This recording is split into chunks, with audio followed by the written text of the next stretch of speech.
Hello दोस्तों, नमस्कार। अवधि दाल लोकगीत चैनल में आपका स्वागत करती हूँ।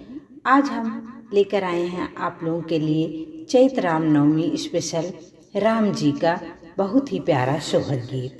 आशा करती हूँ कि आप लोगों को ज़रूर पसंद आएगा। अगर आप लोगों को पसंद आता है तो मेरे इस गीत पर अपना प्यार, दुलार और आशीर्वाद ज़रूर देना। आप लोगों का बहुत धन्यवाद। बोलिए श्री रामचंद्र जी की जय। धनि धानी चैत महीनावा के सुघर समैयानु हो। धनि धानी चैत महीनावा के सुघर समैयानु हो। रामा प्रगट भये रघुरैया परम सुख दैयानु हो।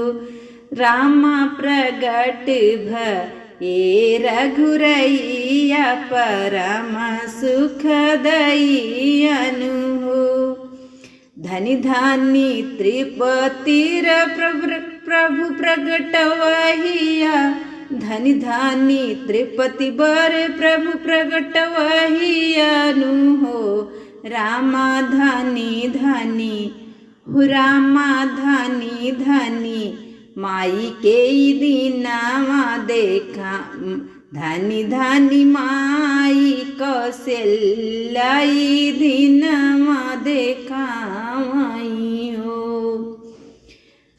माई धनि धनि हो, रामा धनि धनि माई कौशल्याई दीनावा देखा हो।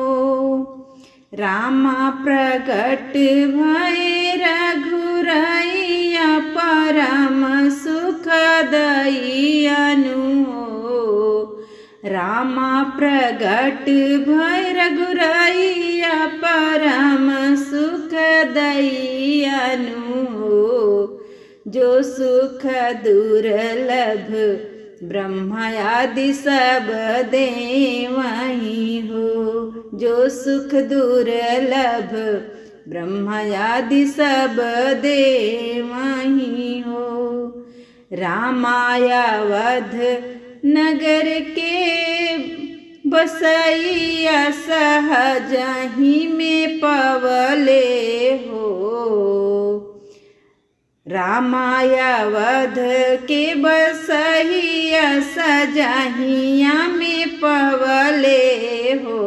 रामा प्रगट भये रघुरैया परम सुख दैयानु हो।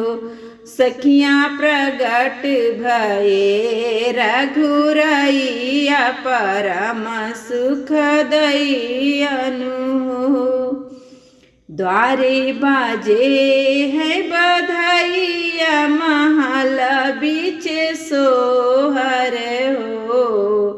द्वारे बाजे हैं बधाइया महल बीच सोहर हो। सखी द्वारे बाजे हो, सखी द्वारे बाजे हैं बधाइया महल उठे सोहर हो। रामा के सोहत रानी जी गोद में हो। रामा है सोहत रानी गोद ललनवा मनोहर हो। रामा प्रगट भये रघुरैया परम सुख दैयानु हो। सखियाँ प्रगट भये रघुरैया परम सुख दैयानु हो। आरती करे युति जनहि मंगल सब गामहि हो।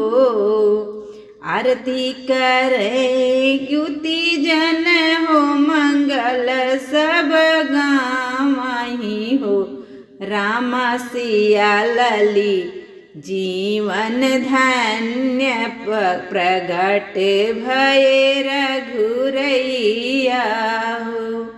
धनि धानी चैत महीनावा के सुघर समयनु हो। धनि धानी चैत महीनावा के सुघर समयनु हो। रामा प्रगट भये रघुरैया परम सुख दैयनु हो। रामा प्रगट भये रघुरैया परम सुख दैयनु हो।